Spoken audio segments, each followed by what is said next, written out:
अस्सलाम वालेकुम dear student. आज हम नेक्स्ट एक्सपेरिमेंट करने जा रहे हैं जो OA पेपर का है। दिस इज पेपर 1 और नाम है एक्सपेरिमेंट का erythrocyte count, that is red blood cell count. Erythro means red, erythro that is red and site means cells. So erythrocyte count यानी गिनना। तो erythrocyte count करना है हमको पेशेंट के ब्लड से। इसको हम रेड ब्लड सेल्स भी कहते हैं और इसे रेड ब्लड सेल काउंट भी कहते हैं। तो देखिए कैसे होता है, क्या होता है red blood sales. Red blood sales हमारे ब्लड में पाया जाने वाला एक सेल होता है और ये जो सेल्स होता है ये circular and slightly oval in shape होता है इस तरह से। और इस सेल्स में हीमोग्लोबिन पाया जाता है। इसके अंदर हीमोग्लोबिन पाया जाता है, red in colour, slightly red in colour. This is biconcave in shape. तो ये की जो शेप होती है वो बाइकॉन्केव भी होती है, इसलिए एक सिरे में ये थोड़ा थिन होता है और दूसरे सिरे में ये थिक होता है। इसकी साइज जो होती है रेड ब्लड सेल्स की दैट इज 7.2 से 7.3 माइक्रोमीटर और ये सर्कुलर होने की वजह से इसका डायमीटर थिकनेस भी होता है and that is 2.3 in diameter. Thickness. See?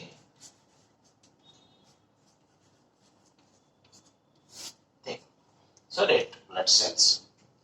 Red blood cells के बहुत इंपॉर्टेंस होते हैं हमारे बॉडी में। ये WBC सेल से ज्यादा नंबर में होते हैं। WBC सेल्स थाउजेंड्स में होते हैं और रेड ब्लड सेल्स जो होते हैं वो मिलियंस में होते हैं। मिलियंस। रेड ब्लड सेल्स में न्यूक्लियस प्रेजेंट नहीं होते हैं जबकि WBC सेल्स में न्यूक्लियस प्रेजेंट होते हैं। इसका जो साइटोप्लाज्म होता है वो सेमी परमिएबल होता है। सेमी परमिएबल का मतलब ये होता है कि इसमें कोई भी चीज को अंदर बाहर कर सकते हैं, कोई भी सॉल्यूशन को, फ्लूइड को जो है अंदर बाहर कर सकते हैं। जैसे ऑस्मोसिस की प्रोसेस होती है, कुछ आयन कंसंट्रेशन को अंदर लेना, किसी को बाहर करना, तो ये जो है ये सेमी परमिएबल मेम्ब्रेन से किया जाता है। तो this membrane is semi permeable membranes. Red blood sales भी जो है ये हमारे बोन मैरो में तैयार होता है और इसका जो फॉर्मेशन होता है, the formation of red blood cell is called as erythropoiesis. क्या कहेंगे इसे? इरेथ्रोपायोसिस। Erythro means red blood cell, red cells, and pyosis means formation. ठीक है। अब हम रेड ब्लड सेल्स की गिनती क्यों करते हैं, क्यों इसका इंपॉर्टेंस होता है। रेड ब्लड सेल्स जो है हमारे जिस्म में बहुत इंपॉर्टेंट फंक्शन भी करते हैं, जैसे कि transport of gas, carries of oxygen, फिर उसके बाद में carries and excretion of carbon dioxide. तो ये सारा जो काम है रेड ब्लड सेल्स करते हैं, इसलिए हमें रेड ब्लड सेल्स की जांच करना इंपॉर्टेंट होता है। इसके अलावा रेड ब्लड सेल्स हमारे जिस्म में कम ज्यादा होते रहते हैं। तो अगर कम होते हैं तो बहुत से ऐसे नॉर्मल कंडीशंस होती है जिसकी वजह से एनीमिया है, ये ऐसी कंडीशंस होते हैं। हमारे ऑक्सीजन का लेवल जो है वो थोड़ा कम हो जाता है। फिर पॉलीसाइथीमिया जिसमें रेड ब्लड सेल बहुत बढ़ जाता है। तो ये सब चीजें जो है हम कंडीशंस मालूम करने के लिए रेड ब्लड सेल्स की गिनती करते हैं। अभी आइए देखते हैं हम रेड ब्लड सेल्स की जो काउंट हम करते हैं वो हीमोसाइटोमीटर की मदद से करते हैं। हीमोसाइटोमीटर, इसका दूसरा नाम है Neubauer's chamber. This is Neubauer chamber method. आपने WBC में देखा ही होगा, WBC काउंट में। This is Neubauer chamber method. इसको हम हीमोसाइटोमीटर भी कहते हैं इसलिए कि ये ब्लड सेल्स में पाए जाने वाले जितने ब्लड में सेल्स पाए जाते हैं इनको गिनने के लिए इस्तेमाल होता है। So that's why it is called as haemocytometer. तो आइए देखते हैं पहले हम कैसे रेड ब्लड सेल्स की गिनती करते हैं, काउंट करते हैं। तो पहले हम देखेंगे इसका बेसिक प्रिंसिपल। तो प्रिंसिपल में क्या है, आइए देखते हैं प्रिंसिपल।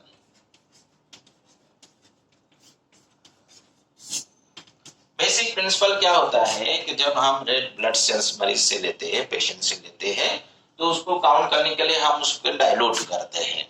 तो जो डाइल्यूट करने के लिए जो फ्लूइड इस्तेमाल होता है उसे हम कहते हैं डाइल्यूटिंग फ्लूइड। डाइल्यूटिंग फ्लूइड, ये डाइल्यूटिंग फ्लूइड जो है हम रेड ब्लड सेल्स की गिनती के लिए या काउंट के लिए करते हैं, इसलिए इसे हम कहते हैं RBC diluting fluid, that is red blood cells diluting fluid। क्या होता है red blood sales diluting fluid में? इसमें तीन चीजें होती है। नंबर 1 जो होता है it is trisodium citrate, trisodium citrate. और दूसरा जो इसमें एलिमेंट होता है वो होता है फॉर्मेलिन।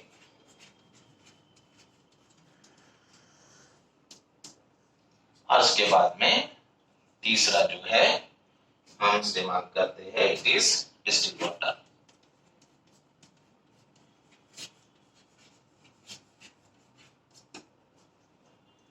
ऑलमोस्ट 3.0 या 3.0 ग्राम या 3.0 ml हम सोडियम साइट्रेट ले लेंगे, 1 ml फॉर्मेलिन ले लेंगे और फिर उसके बाद में उसे अप टू 100 ml तक डिस्टिल्ड वाटर से मिलाकर प्रिपेयर करेंगे, तैयार करेंगे, and it is called as RBC diluting fluid.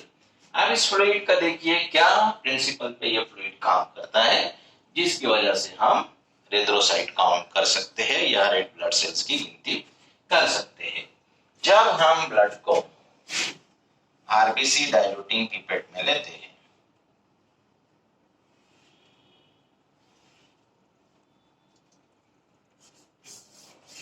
RBC diluting pipette, इसमें रेड कलर का बीड होता है। यहाँ पे 5 का एक निशान होता है और फिर उसके बाद में यहाँ पर एक 1 का निशान होता है and this is 101। There are 3 type of mark which is present on RBC. One is 0.5, second one is 1 and third one is 101. And very peculiar characteristic, इसकी जो खास पहचान होती है आरबीसी डाइल्यूटिंग पिपेट की, इसमें रेड कलर का बीड होता है। क्या होता है? रेड कलर का बीड होता है। देखिए यहाँ पे आप, ये है आरबीसी डाइल्यूटिंग पिपेट, इसमें आप देख सकते हो यहाँ पे 0.5 का निशान है, फिर उसके बाद में यहाँ 1 का निशान है और ये यहाँ पर 101 का निशान है और इसमें आप देख सकते हो ये रेड कलर का bead. So this is the identical characteristic of RBC diluting pipette. एक खास पहचान होती है। कैसे पहचानेंगे हम आरबीसी और डब्ल्यूबीसी पिपेट के बीच में डिफरेंस कैसे करेंगे? क्योंकि आरबीसी पिपेट में जो है रेड बीड होता है और इसमें निशान 0.5, 1 और 101 तक होता है, और डब्ल्यूबीसी में जो है ये 0.5, 1 और 11 का होता है और उसमें व्हाइट कलर की बीड होती है। तो ये हो गया पहचान डाइल्यूटिंग फ्लूइड में इस्तेमाल होने वाली पिपेट का, जिसको हम आरबीसी डाइल्यूटिंग पिपेट कहते हैं। अब प्रिंसिपल कैसे इसमें होता है? जब हम 0.5 के निशान तक ब्लड लेते हैं और उसको जब हम 101 तक डाइल्यूट करते हैं, तो ये जो डाइल्यूटिंग फ्लूइड है ये ब्लड को डाइल्यूट करने के साथ साथ ब्लड में मौजूद जितने भी सेल्स हैं एक्सेप्ट रेड ब्लड सेल्स को वो प्रिजर्व करता है।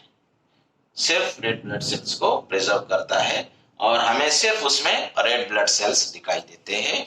हम उसमें प्लेटलेट नहीं देख सकते, हम उसमें डब्ल्यूबीसी नहीं देख सकते। ये इसका बेसिक प्रिंसिपल है कि जब हम इसे डाइल्यूट करेंगे तो डाइल्यूट करने में सिर्फ आरबीसी जो है ट्राइसोडियम साइट्रेट या साइट्रेट की मदद से, फॉर्मेलिन की मदद से वो रेड ब्लड सेल्स को प्रिजर्व करेंगे।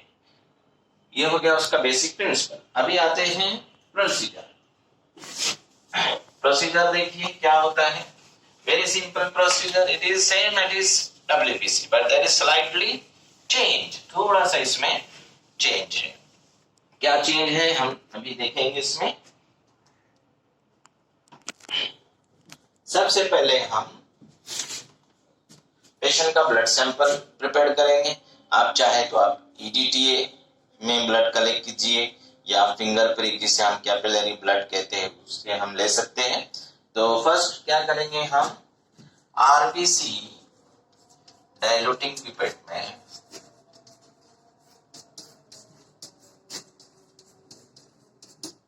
0.5 के मार्क तक ब्लड लेंगे। अभी हम आपको बताएंगे कैसे ब्लड लेते हैं। फिर उसके बाद में ये जो RBC डायल्यूटिंग पिपेट है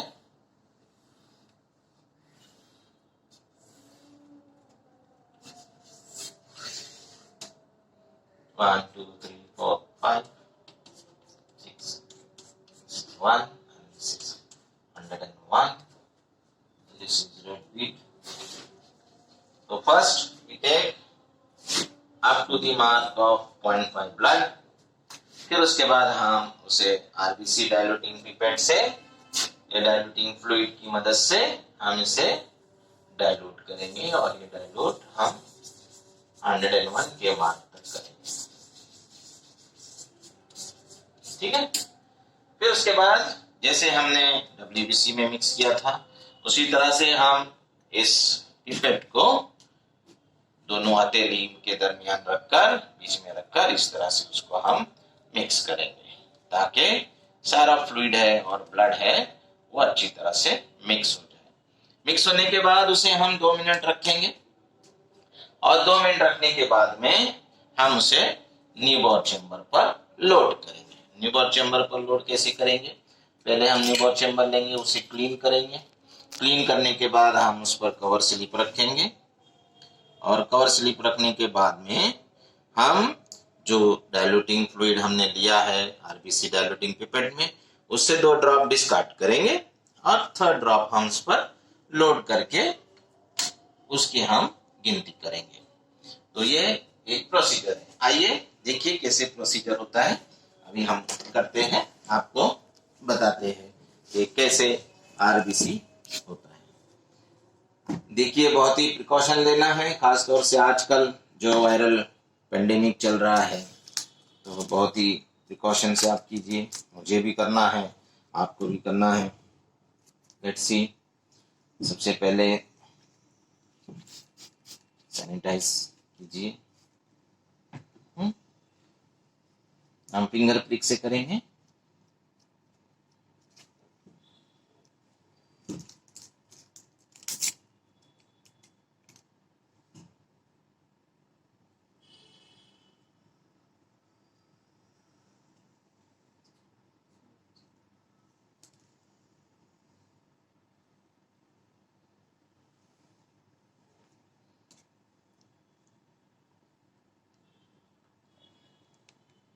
देखिए 0.5 के निशान तक हमें लेना है।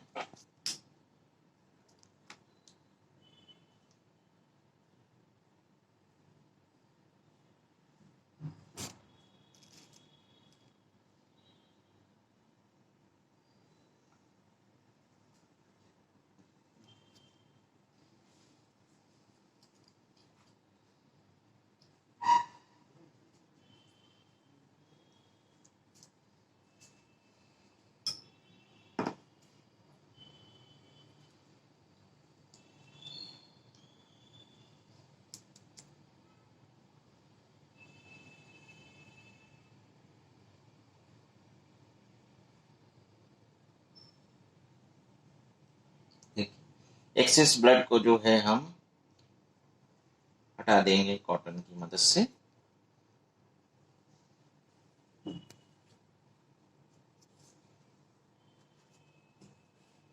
One two three four five यहाँ तक लेना है। देखिए ये हो गया।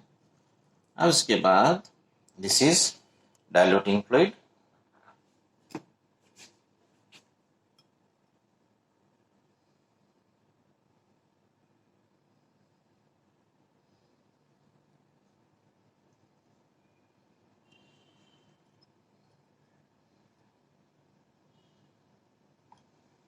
देखिए 101 के निशान तक हमने ले लिया। अब उसके बाद हमसे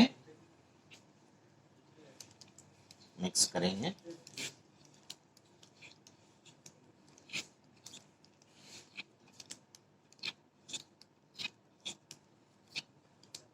और उसे हम 2 मिनट के लिए, 3 मिनट के लिए रख देंगे। ध्यान रहिए इसे स्लोप में ना रखेंगे और ना सारा फ्लूइड निकल जाएगा। इसको स्लाइटली थोड़ा सा हाइट पर रखें।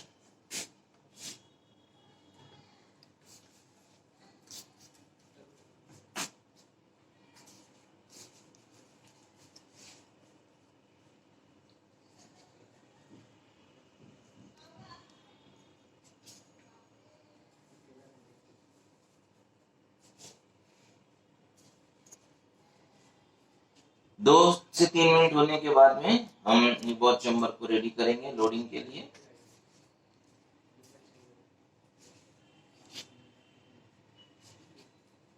देखिए न्यूबॉर चेम्बर कवर स्लिप हमने रख दिए। अब हम क्या करेंगे, 2 ड्रॉप इसे डिस्कार्ड करेंगे। देखिए 1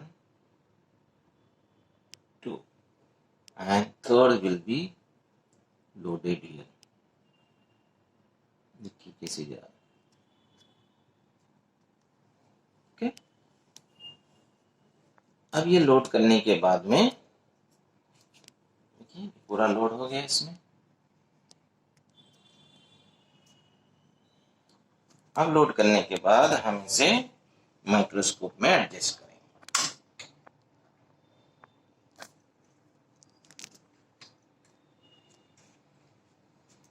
अब माइक्रोस्कोप में सबसे पहले हम लो पावर में एडजस्ट करेंगे।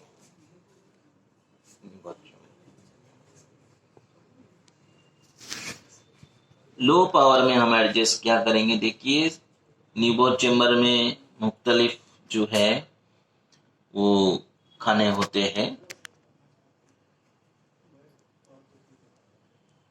हम उसको एडजस्ट करेंगे न्यूबॉर चेम्बर। देखिए ये न्यूबॉर चेम्बर से जब हम माइक्रोस्कोप में एडजस्ट करेंगे तो आरबीसी के गिनती के लिए ये सेंटर के 25 खाने होते हैं। 25 1 2 3 4 5 6 7 8 9 10 15 20 25। इन 25 स्क्वायर में से हमको आरबीसी की जो गिनती करना है वो 5 स्क्वायर में करना है। कितने में करना है? 5। वो 5 के लिए हम 4 कॉर्नर के 4 लेंगे।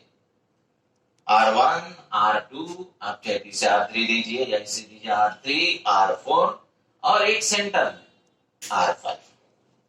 इस तरह से जो है हम न्यूबॉर चेम्बर को एडजस्ट करेंगे। अब न्यूबॉर चेम्बर को एडजस्ट करने के लिए अभी हमने इसको एडजस्ट कर लिया। लो पावर में जब आप एडजस्ट करेंगे तो आपको ये 25 कॉलम जो है एक साथ दिखाई देंगे सेंटर में माइक्रोस्कोप के। लेकिन उसमें आपको काउंटिंग के लिए थोड़ी सी डिफिकल्ट हो सकती है। तो आप क्या कीजिए, पहले R1 को एडजस्ट कीजिए और R1 को एडजस्ट करने के बाद आप उसे लो पावर या फिर हाई पावर में टर्न करेंगे तो आपको बड़ा इमेजिनेशन मिलेगा, बड़ा इमेज मिलेगा। तो आप R1 में पहले काउंट करेंगे। अभी देखिए R1 में काउंटिंग के लिए आपको क्या करना है। R1 में 1 2 3 4 5 6 7 8 9 10 11 12 13 14 15 16 यानी R1 में कितने खाने हैं? 16 खाने हैं। 16 स्मॉल स्क्वायर्स। तो R1 में 16 हो गए, R2 में 16 हो गए, R3 में 16 हो गए, R4 में 16 हो गए और R5 में 16 हो गए। ऐसे टोटल मिला के हम 80 स्क्वायर्स में आरबीसी की गिनती करेंगे। कैसे करेंगे? पहले न्यूबॉर चेम्बर पर लोड करेंगे। लोड करने के बाद पहले हम माइक्रोस्कोप के लो पावर में इस सेंट्रल प्लेस पे जितने आरबीसी के खाने उनको हम एडजस्ट करेंगे और एडजस्ट करने के बाद पहले R1 पे फोकस करेंगे। उसे आप हाई पावर में फोकस कीजिए। हाई पावर में फोकस करने से आपको जो एक R1 है ये पूरे फील्ड में दिखाई देगा, तो आपको बड़ा इमेजिनेशन दिखेगा, बड़ा इमेज दिखेगा, तो उसमें आप गिनती कर लीजिए। कैसे गिनती करेंगे देखिए, जैसे फॉर एग्जांपल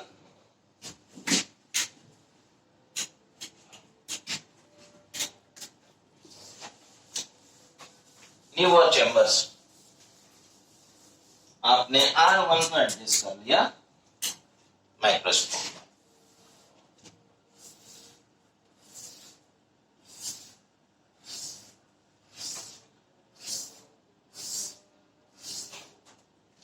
एक दो तीन चार, एक दो तीन चार, एक दो तीन चार और ये 4, ये आपके 16 खाने हो गए। सपोज दिस इज R1, ये कौन सा है R1। अब हम R1 में जब देखेंगे तो हमको रेड ब्लड सेल्स वहां पर दिखाई देंगे, इसे इस तरह से सारे खाने में आपको सेल्स दिखाई देंगे।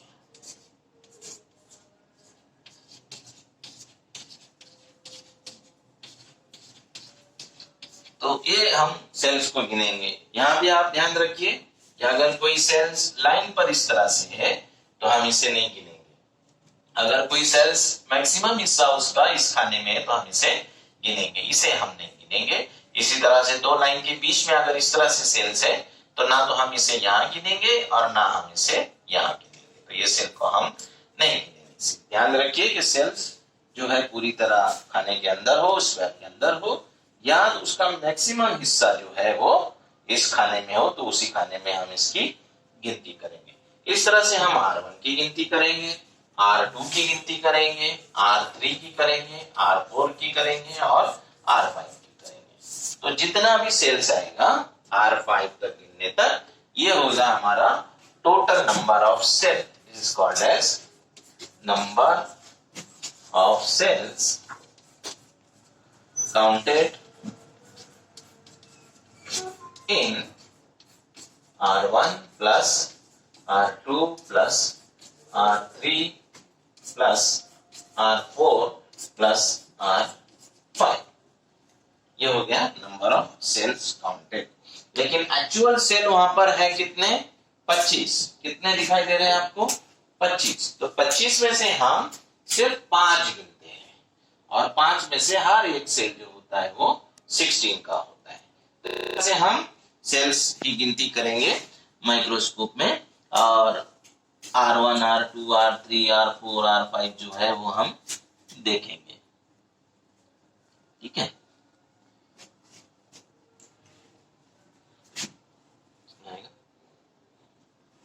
तो ये हो गया काउंटिंग ऑफ आरबीसी। अब काउंट के बाद में हम आते हैं कैलकुलेशन वाले हिस्से पर। अभी तो हमने सिर्फ R1, R2, R3, R4 और R5 गिना है।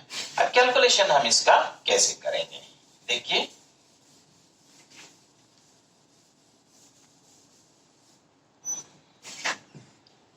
Calculation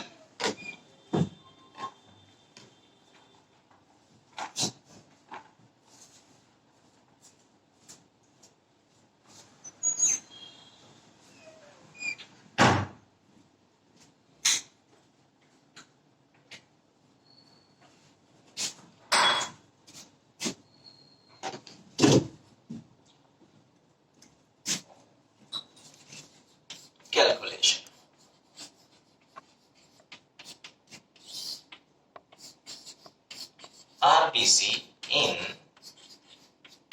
millions per cubic mm is equal N into D by A into D. This is the basic formula for counting of RBC. Now what is N? इसमें N क्या है? N is equal number of cells counted in R1 plus R2 plus R3 plus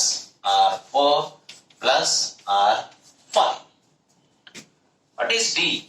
D is equal dilution. What is A? A is equal area counted. And again D is equal depth factor, जो सबके लिए common होता है न्यूमर chamber का depth factor, that is 1/10. अब हम बात करते हैं डायलूशन की और एरिया काउंटिंग. देखिए डायलूशन में कैसे होता है.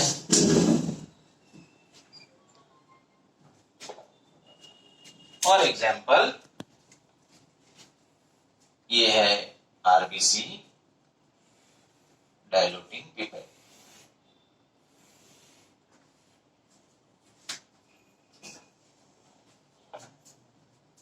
ये रेड भी है इसमें, ये निशान 0.5, ये 1 और दिस इज 101. हम क्या करते हैं, पहले ब्लड को 0.5 के निशान तक लेते हैं, फिर उसके बाद उसे हम 101 तक डाइल्यूट करते हैं.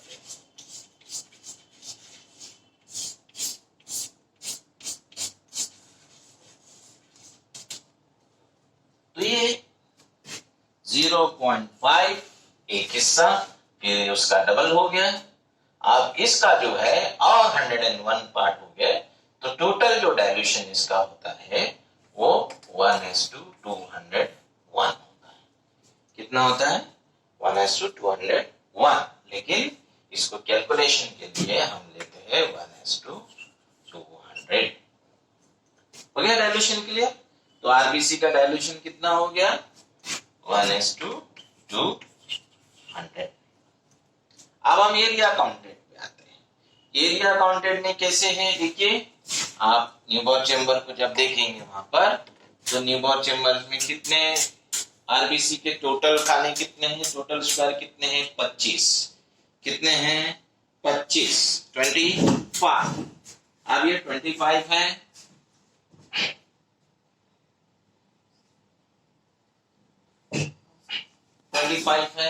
अब 25 में से हमने कितने लिए हैं? 1, 2, 3, 4 और 5. सिर्फ 5 खाने लिए. तो अगर आपका फॉर एग्जाम्पल 25 में से हमने सिर्फ 5 खाने लिए, तो कैसे लिखेंगे? फॉर एग्जाम्पल अगर आपका 80 मार्क्स का पेपर है और 80 में से आपको 50 मिले, तो आप कैसे लिखेंगे? 50/80 या 50/80. तो उसी तरह से टोटल कितने हैं? 25 स्क्वायर. गिने कितने हमने? काउंट में कितने लिए? 5. तो एरिया काउंटेड कितना आएगा हमारा?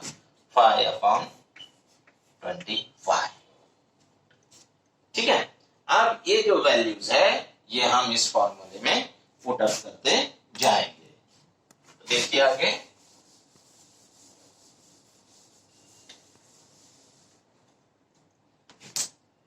क्या है formula? n into d divided by a into d. n is equal number of cells, dilution is 200, area counted कितना है? 5/25. डेप्थ कितना है?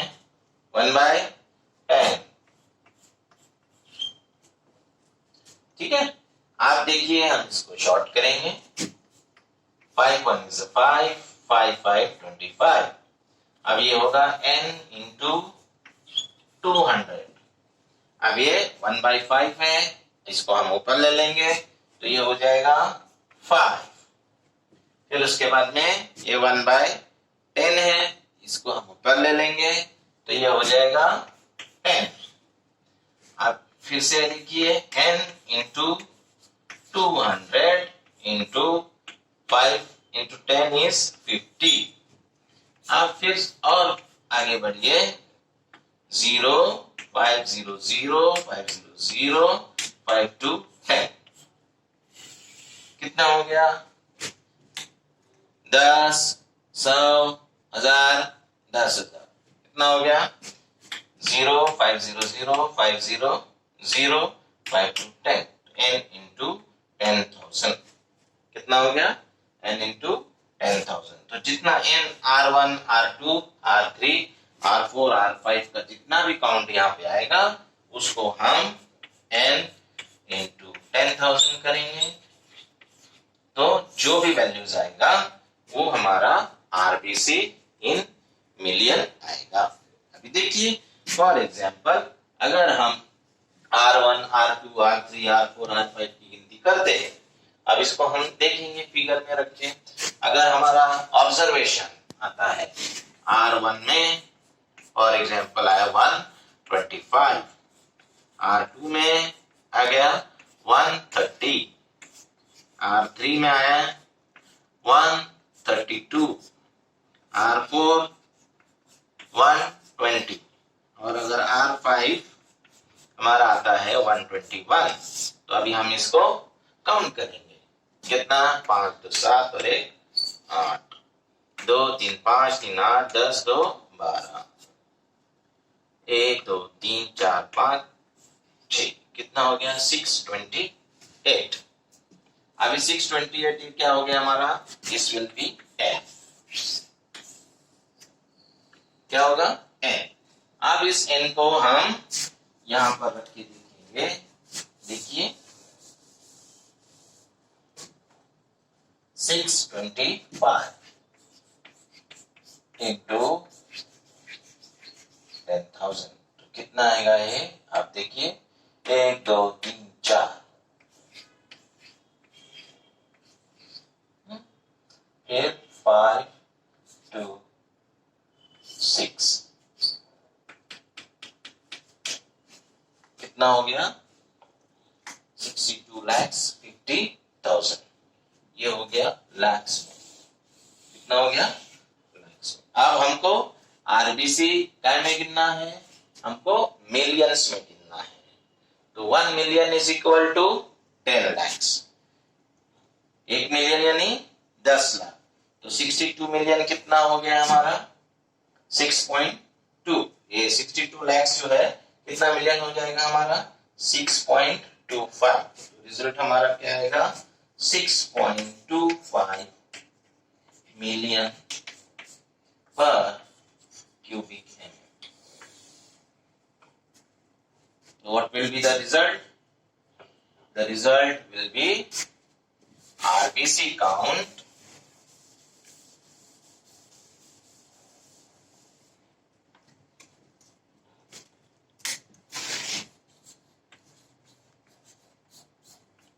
result.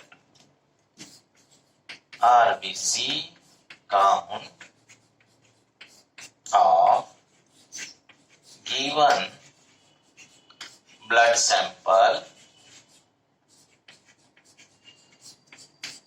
is 6.25 millions per cubic mm. This will be the result of RBC count. ठीक है, तो ये हो गया RBC काउंट। फिर से एक बार हम प्रोसीजर रिपीट करते हैं। पहले जो है हम 0.5 के निशान तक ब्लड लेंगे, फिर उसे हम 101 तक डाइल्यूट करेंगे, फिर उसे अच्छी तरह मिक्स करेंगे। मिक्स करने के बाद में उसे हम 2 से 3 मिनट रखेंगे, फिर 3 मिनट के बाद में हम 2 ड्रॉप जो है डिस्कार्ड करेंगे। तीसरा ड्रॉप जो है हम निबॉर चेम्बर पर लोड करेंगे और निबॉर चेम्बर पे लोड करने के बाद हम उसका ऑब्जर्वेशन माइक्रोस्कोप में करेंगे। माइक्रोस्कोप में जो है हम आरबीसी के जो चेम्बर्स है उसको एडजस्ट करेंगे और उसमें से हम 5 चेम्बर में आरबीसी सेल्स की गिनती करेंगे, जिसे हम R2, R3, R4 और R5 कहते हैं। और R5 तक गिनने के बाद में हम दिए हुए इस फार्मूले के साथ में काउंट करेंगे। क्या है फार्मूला? आरबीसी मिलियंस पर क्यूबिक। आरबीसी मिलियंस में आते हैं। N into D divided by A into D. N is number of cells counted in R1, R2, R3, R4 and R5. Dilution आपको बताया कैसे होता है डाइल्यूशन, 1:200। एरिया काउंटेड, ये भी आपको बताया 25 में से 25 खाने होते हैं आरबीसी के न्यूमर चैम्बर में, उसमें से हम 5 गिनते हैं तो एरिया काउंटेड 5/25। डेफ फैक्टर आपको पता है 1/10 होता है। तो डेफ फैक्टर्स जब हम सारी फिगर इसमें रख देते हैं तो ये रिजल्ट्स हमको मिलता है, and that is RBC count in millions पर क्यूबिक एमएम। ठीक है, अब आगे देखते हैं कि आरबीसी की गिनती का हमें क्या फायदा होता है। तो आइए, अभी तो काउंट हो गया, अब हम नॉर्मल वैल्यूज पर आते हैं कि नॉर्मल वैल्यूज क्या होती है। नॉर्मल वैल्यूज मेल में 4.5 to 6.0 सेल्स मिलियन पर क्यूबिक एमएम। कितना है? 4.5 से 6.0 मिलियंस पर क्यूबिक एमएम। फीमेल में 4.0 से 4.5 सेल्स मिलियंस पर क्यूबिक एमएम आरबीसी। जैसे कि मैंने आपको बताया था कि आरबीसी जो है डब्ल्यूबीसी से ज्यादा नंबर में होते हैं, डब्ल्यूबीसी जो है वो थाउजेंड्स में होते हैं और आरबीसी जो है वो मिलियंस में होते हैं। नेक्स्ट आगे आइए आप।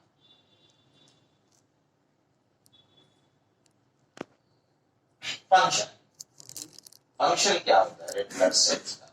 बहुत इंपॉर्टेंट फंक्शंस हैं कि रेड ब्लड सेल जो है carries oxygen from lungs to the tissues, यानी हमारे लंग से जो भी ऑक्सीजन हम लेते हैं वो लंग से वो ऑक्सीजन जो है वो टिश्यू तक आरबीसी पहुंचाते हैं। तो that is carries oxygen from lungs to the tissue.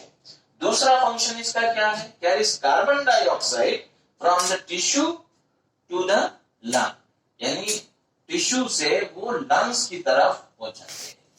काय के लिए? और एक्सक्रीशन, स्टेराज के लिए, एक्सक्रीशन के लिए। ठीक है। तीसरा फंक्शन जो है उसका मेंटेनिंग एसिड बेस बैलेंस। हमारे जिस्म में बहुत सारे एसिड्स है, बेस है, उनका तवाजुन होना, उनका बैलेंस होना बहुत जरूरी होता है और ये जो काम है इसके जरिए किया जाता है और ये मेंटेनिंग में उसको तवाजुन बरकरार रखने में एसिड बेस का मदद करता है। This is function of RBC. अब इसका सिग्निफिकेंस क्या है? क्लिनिकल सिग्निफिकेंस, जैसे एज वी नो कि अगर आरबीसी काउंट बढ़ जाए तो the condition is called as polycythaemia. RBC के बढ़ने की हालत को पॉलीसाइथेमिया कहते हैं। तो ऐसी कौन सी हालत है, कौन सी ऐसी कंडीशन है जिसमें आरबीसी बढ़ सकते हैं? Haemo concentration. हीमो कंसंट्रेशन, जब कोई आदमी जल जाता है, बर्न केस हो जाता है, तो उसमें सारा ब्लड सेल जो है वो हीमो कंसंट्रेट होने लगता है। तो ऐसी हालत में जो है वो आरबीसी बढ़ जाते हैं। कॉलेरा में डिहाइड्रेशन ज्यादा हो जाता है, तो डिहाइड्रेशन की कंडीशन में जो है कॉलेरा, आपको पता है लूज मोशन वगैरह जिसमें होते हैं, कॉलेरा बैक्टीरियल इन्फेक्शन है ये कॉलेरा, विब्रियो कॉलेरा के नाम से ये होता है। तो दूसरा जो है क्रॉनिक हार्ट डिजीज, हार्ट नहीं है वो, हार्ट है, HEART, heart disease, chronic heart disease, HEART, heart disease. इन क्रॉनिक हार्ट डिजीज है तो उसमें भी जो है वो आ जाएगा DISEAS disease, SE, heart disease, in chronic heart disease, in condition of decreased lung function, इसमें decrease function होता है, कम function होता है lungs का, और उस कंडीशन को हम कहते हैं emphysema। ठीक है। आप डिक्रीज इन आरबीसी कम हो जाते हैं, कौन सी हालत में कम हो जाते हैं? भाई ओल्ड एज है, अगर उम्र बढ़ गई है तो उसमें कम हो जाते हैं। प्रेगनेंसी की हालत में आरबीसी की मिकदार कम हो जाती है। एनीमिया, ऐसी बात है, खून कम हो जाएगा। Anaemia is a condition in which the red blood cells and haemoglobin both are reduced in nature, decrease in condition. So this is the clinical significance of anemia. So this is all about this. Now slightly highlights on RBC diluting fluid. Sodium citrate 3 grams, formalin 1 ml and distilled water up to 100 ml. Mix, हम इसे जब mix करेंगे तो RBC diluting fluid तैयार होगा। तो this is all about RBC count या erythrocyte count. Now some questions may be repeated. What is RBC? RBC क्या होते हैं? What is function of RBC? What is the method for counting of RBC? What is normal value of RBC? What is clinical significance of RBC? How you will count RBC? Name of the method, उसके method का नाम क्या है, उसके बाद में significance क्या है, उसका क्यों इंपॉर्टेंस होता है. These all are the questions which are repeated in experiment. So this is all about erythrocyte count. उम्मीद करता हूँ आपको ये समझा होगा और नेक्स्ट एक्सपेरिमेंट के लिए हम आगे तैयारी करेंगे. ठीक है, थैंक यू वेरी मच. अगर आपके कुछ क्वेश्चंस है तो आप व्हाट्सएप ग्रुप जो है उस पर सेंड कर सकते हैं. Procedure, requirement, principles, normal values, clinical significance, ये सारा आपको लिखाया जा चुका है, तो इसलिए उसको बार बार रिपीट करने की जरूरत नहीं है. Okay, thank you.